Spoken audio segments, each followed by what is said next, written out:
Buckminster Fuller was a great storyteller. His stories were really myths. A myth is a story that has a profound meaning, but all of the details in the story aren't necessarily true. I heard him tell this story about bridges the very first time I ever heard him speak, and it changed the way I think about the world for the rest of my life. Bucky was standing in front of a blackboard, and he drew a U shape. "This is a canyon," he said. "There were people living on each side who needed to communicate and trade, but they couldn't get across. So they tried to figure out what they could do, and some of them started to dig up rocks and throw them into the canyon. Eventually, the canyon completely filled up with rocks, and it became the first bridge. The amazing thing about it is that it took millions of tons of stone, and it took years and years to build. And all these tons of stone were used just to hold up a few 150-pound people carrying something on their back to get across.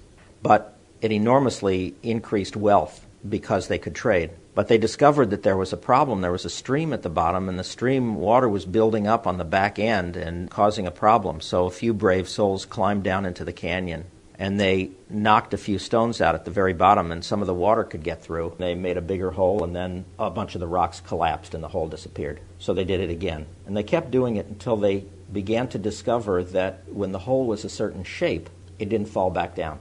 When they had discovered the arch. The key to an arch is its shape.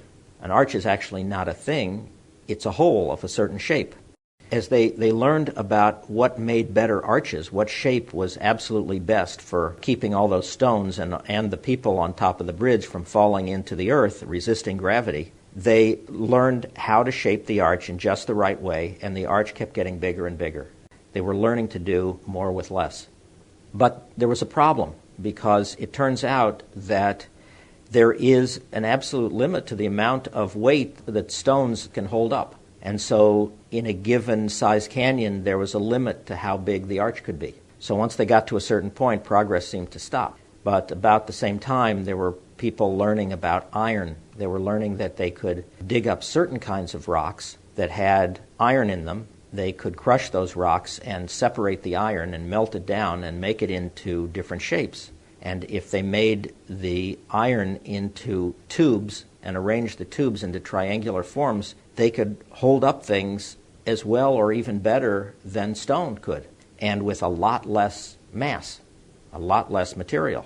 So what they did was they replaced the stone above the arch with a triangular truss of iron tubes. And now, even more of the mass was eliminated because there was no stone left in the bridge. There was only iron tubes with big spaces in between the tubes. Eventually someone asked, what would happen if you lifted the arch up above the canyon completely and had the road underneath the arch instead of on top of it? So they made an arch out of iron, and they made an iron truss between the arch and the road, and they put it over the canyon, and it worked perfectly.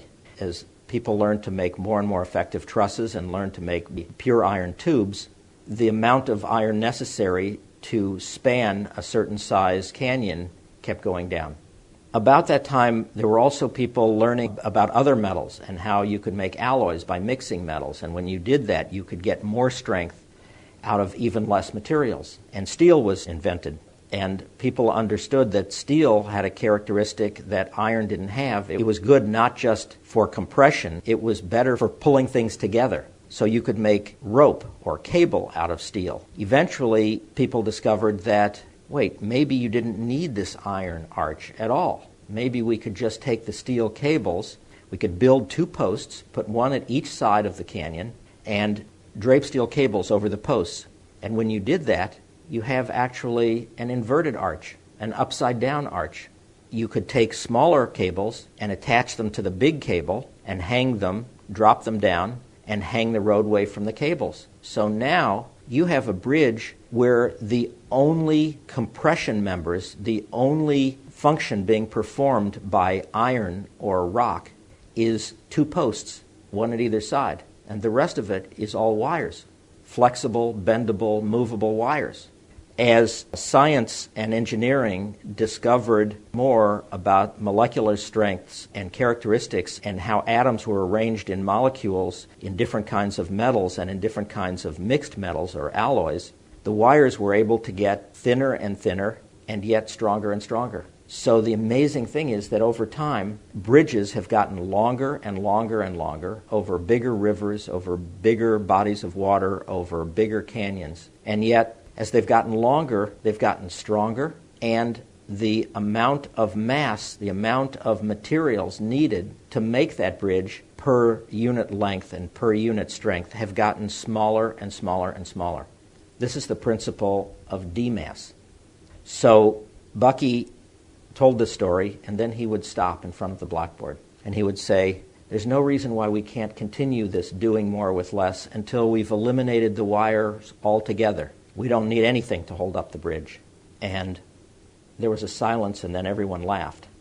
And then he looked up into the sky, and he waved his arms around, and he said, look, I wave my arms between the earth and the moon doesn't fall into the earth. The moon and the earth are in a perfect tension, compression, balance. And there is an invisible tether between the earth and the moon, and they don't need a mass of materials to keep them in a wonderful structural arrangement. So the principle of dMass, the principle of producing much, much more useful benefit with much less resources, is evident in the bridge industry, and it's evident in the computer industry, because we're all used to seeing that computers getting smaller and smaller, but getting more and more powerful and using less and less energy and resources.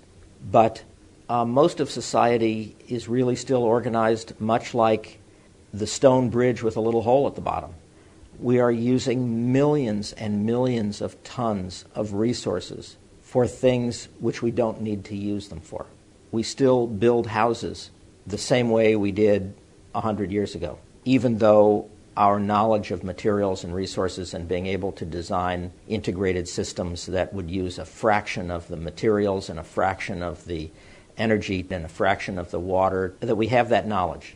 dMass is about learning to apply these principles of mimicking the way nature solves problems and applying them to all aspects of our lives in order to reduce the total amount of mass that is invested in producing the wealth and the progress that we all want, and to being able to take care of ourselves and the entire population of the planet on a sustainable basis.